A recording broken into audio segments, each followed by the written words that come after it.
I've heard a lot about ulcers in the stomach. What are the symptoms and causes? And what is the usual treatment for ulcers? The symptoms of stomach ulcers can be quite variable. Typically, patients describe abdominal pain, which is usually located in the upper abdomen in the midline portion. The pain is usually described as a burning-like sensation and can be quite variable in its severity.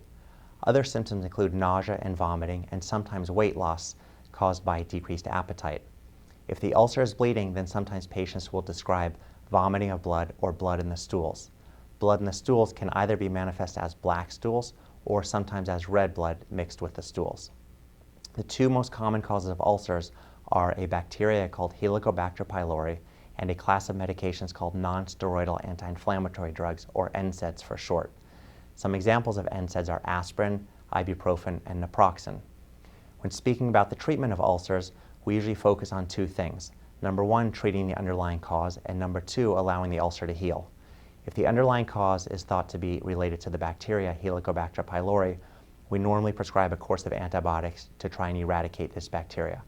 If the underlying cause is thought to be secondary to the class of medications, the non-steroidal anti-inflammatory drugs, we usually recommend discontinuation of this medication.